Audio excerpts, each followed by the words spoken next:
मेरे प्रिय प्रत्येक परिवार, फिर से मैं आप लोग के सामने हाजिर हुआ है एक छोटे वीडियो लेकर के। वीडियो तो छोटे समय का है लेकिन इम्पोर्टेंट बात है, बहुत गहराई का बात है, अच्छा बात है। आप लोग समझने से ठीक है, नहीं समझने से नहीं होगा। नहीं समझने से कुछ भी हो, अच्छा है कि बुरा है पता नहीं चलता है, लेकिन जो समझता है उसके लिए अच्छा है। तो इसलिए मैं आप लोग के सामने ये छोटी वीडियो लेकर के आ रहा हूँ। जितने लोग सुन रहे हैं मैं सबको मेरा हृदय के साथ स्वागत करता हूँ। आप शुरू से लेकर आखिरी तो सुनिए और बाद में आपका अच्छा लगेगा तो कमेंट में ज़रूर लिखिए, कमेंट जरूर लिखिए। बहुत लोग देख रहे हैं भाई और बहन, बहुत लोग देख रहे हो, लेकिन कमेंट कम लोग लिख रहे हो। कमेंट कैसा लग रहा है, क्या है, कम लोग लिख रहे हैं और बहुत लोग तो देख रहे हैं। लेकिन मैं धन्यवाद देता हूँ सभी को, देखने वाले को, सुनने वाले को। लेकिन कमेंट लिखिए और नया में यदि कोई देख रहे हैं तो चैनल को सब्सक्राइब करना ना भूले और लाइक करिए और लोगों के पास भेजिए, उन लोग भी सुने। ठीक है, अभी शुरू करूँगा। भाई और बहन, मैं एक विशेष विषय लेकर के आप लोग के सामने रखता हूँ। एक तो है परमेश्वर का महासामर्थ्य संसार में है और एक तो है शैतान का महासामर्थ्य संसार में है। ये दो शक्तियाँ चल रहा है दुनिया में। ये दो शक्ति के बारे में मैं आप लोग के सामने कुछ रखते जा रहा हूँ। एक तो परमेश्वर का सामर्थ्य जो आदि से चल रहा है और उनके पीछे पीछे एक शैतान का शक्ति है, वो भी जितना समय से श्रापित होकर के संसार में उसी दिन से चल रहा है। परमेश्वर का लोगों को भरमाने के लिए चल रहा है। हत्याकारी बोल के बाइबल में लिखा है, हत्याचारी है, चोर है, क्या क्या बोल के बाइबल में लिखा है, वो चोर है बोल के लिखा है। तो इसलिए ये दो शक्ति आज का मैं दो का विषय में आप लोग के सामने रखता हूँ। दो का विषय, एक तो आशीष है, एक तो श्राप है। ये दो चीज़ है। और एक तो उजाला है, एक तो अंधकार का है। ये दो चीज़ है। एक कलीसिया तो आत्मिक कलीसिया है, एक कलीसिया तो सांसारिक कलीसिया है। ये भी दो है। मैं दो स्त्री के बारे में बता रहा था। अब जानते हैं नीति वचन 14 में, याद कर दे रहा हूँ। वो भी दो स्त्री है, एक तो बनाने वाला है बुद्धिमानी, एक तो बिगाड़ने वाला है ये जो मूर्ख है, ऐसे लिखा है। और दो स्त्री लोग काम करते, चक्की मारते रहते, एक तो लिया जाता है, एक तो नहीं लिया जाता है, छोड़ा जाता है, महाक्लेश के लिए, दंड के लिए, दुख के लिए है। तो ये सब कुछ मैं आप लोग के सामने दो विषय के लिए दो जो बारी है उसका मैं पिछले वीडियो में बताया था दो बेटा के बारे में। दो बेटा है, एक तो है बेटा आज्ञाकारी बेटा और एक तो अनाज्ञाकारी बेटा है। एक व्यक्ति का दो बेटा रहता है, मैं पिछली वीडियो में बताया, तो सुने होंगे। उसमें है कि आज्ञाकारी पिता बोला जा सवेरे सवेरे जा, उठ करके खेत में जा, वो नहीं गया। एक ठन बोला कि हाँ जाऊंगा बोला, लेकिन नहीं गया। और एक ठन बोला मैं नहीं जाऊंगा बोला, गया, पश्चाताप किया। उसके बारे में बता रहा हूँ। तो दो बेटा को बारे में हम लोग बताते, जो पश्चाताप किया और गया है उसके बारे में मैं बताया और बताऊंगा। लेकिन एक बात है, सोशल मीडिया में एक वीडियो वायरल हुआ है ये जो शैतानिक शक्ति के लिए उनका प्लानिंग के बारे में सोशल मीडिया में वीडियो वायरल हुआ है। तो उसी वीडियो को मैं थोड़ा स्क्रीन रिकॉर्डिंग करके रखा हूँ, मैं आप लोग के सामने रखता हूँ। देखिए, बाद में हम लोग आगे जाएंगे। नरक में एक भयानक मीटिंग चल रही है। लूसीफर अपने दूतों से पूछ रहा है कि इंसानों को परमेश्वर से दूर रखने के लिए उन्होंने क्या किया। हमें इंसानों को परमेश्वर से दूर करना ही होगा। बताओ इस बार क्या नया किया। मैंने उनके चर्च जाने के रास्ते में बाधाएं डाल दी। कभी आलस, कभी काम की मजबूरी, तो कभी झूठे बहाने। और मैंने उनके दिल में पैसे का इतना लालच भर दिया कि वे सोचते हैं पैसा ही सब कुछ है। अब वे प्रार्थना से ज्यादा अपने बैंक बैलेंस की चिंता करते हैं। और मैंने उन्हें सोशल मीडिया और मनोरंजन में उलझा दिया।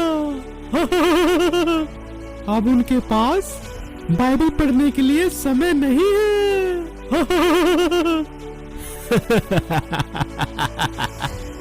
बहुत खूब, लेकिन हमें और मेहनत करनी होगी। अगर वे यीशु का नाम पुकारेंगे तो हमारी सारी योजना नाकाम हो जाएगी। और तभी पृथ्वी पर एक व्यक्ति प्रार्थना कर रहा होता है। मैं यीशु मसीह के नाम में शैतान की सारी शक्तियों को हिलाता हूँ, उनका खंडन करता हूँ। और तभी उस आदमी की प्रार्थना के द्वारा शैतान का सिंहासन हिल जाता है और वह कांप उठता है। याद रखो, शैतान कितना भी चालाक हो, लेकिन यीशु मसीह का नाम हर बंधन को तोड़ सकता है। क्या आप भी सुन रहे हैं? ये लूसीफर अर्थात संसार का पापात्मा शैतान का मीटिंग चल रहा है, नरक में मीटिंग चल रहा है। किसके बारे में बातचीत कर रहे थे? कलीसिया के बारे में और मसीही लोग के बारे में। और कुछ भी उनका धंधा नहीं है, काम धंधा नहीं है। प्रार्थना करने के लिए ये लोग रोकने के लिए हो रहे हैं, उपवास करने के लिए रोकने के लिए हो रहे हैं। ये लोग चर्च जाने के लिए रोकने के लिए हो रहे हैं। सुने ना, ये सोशल मीडिया में वीडियो बना करके छोड़ें। जो व्यक्ति छोड़ा है मैं उनको बहुत बहुत गहराई से धन्यवाद देता हूँ और उन्हीं का वीडियो मैं एड करके दिखाया हूँ। मेरे लिए भी बहुत ज्ञानदायक है। जो अच्छा है मैं क्यों नहीं मानूंगा। इसमें अब क्या सोच रहे हैं? अब जितने लोग इसी वीडियो को देख रहे हैं, सोचिए थोड़ा कि, और सोचिए, अच्छा करके सोचिए। आपका खिलाफ में कौन खड़ा है? शैतान खड़ा है। सांसारिक बनाने के लिए कोशिश कर रहा है, शारीरिक बनाने के लिए कोशिश कर रहा है और प्रार्थना छोड़ करके काम धंधा में फंसाने के लिए कोशिश कर रहा है, बैंक बैलेंस में जाने के लिए कोशिश कर रहा है, मनोरंजन में जाने के लिए कोशिश कर रहा है। लेकिन प्रार्थना नहीं है, उपवास नहीं है, चर्च नहीं है। ऐसी प्रकार बातचीत चल रहा है ना दुनिया में। मैं जानता हूँ बहुत लोग पहले अच्छा थे, बहुत लोग अच्छा थे, प्रार्थना में सब कुछ थे। जब परमेश्वर कुछ दया करता है तो बाद में क्या हो जाते हैं लोग? बाद में अपने आप को बड़ा समझते हैं। अरे अपने आप को पूरा संसारिक बना देते हैं। संसार यहाँ ईश्वर मनाता है, संसार को ईश्वर मान करके रहते हैं और अच्छा खराई में जीवन उनका नहीं रहता है। भाई और बहन, दो बेटा के बारे में बोल रहा, तो ये दो बेटा के बारे में हम सोचेंगे। ये दो बेटा के बारे में किसका जीवन में परमेश्वर का आत्मा काम कर रहा है और किसका जीवन में शैतान का आत्मा काम कर रहा है? आप बताइए, कमेंट में जरूर लिखिए। मैं आप लोग को बहुत बहुत धन्यवाद देता हूँ। मैं प्रश्न पूछ रहा हूँ, मैं बाद में बताऊंगा। आप कमेंट में जरूर लिखिए। ये दो बेटा जो है, एक बेटा को परमेश्वर का अर्थात पिताजी बोला जाओ खेत में जाओ। खेत किसका दर्शाता है? बाइबल बताती है किसका दर्शाता है। आप लोग सोचेंगे, बाद में मैं बताऊंगा खेत किसका दर्शाता है। हम बाइबल के हिसाब से बेटा किसका दर्शाता है, बाइबल के हिसाब से बाप किसका दर्शाता है, बाइबल के हिसाब से। और जो मैं नहीं जाऊंगा बोला और पश्चाताप करके गया, ये किसका दर्शाता है? सुनिए मेरा प्रिय भाई, जो हाँ बोला और नहीं गया, हाँ तो बोल दिया मैं जाऊंगा खेत में काम करूंगा, पिताजी बोल, पिता को खाली बातों में खुश कर दिया।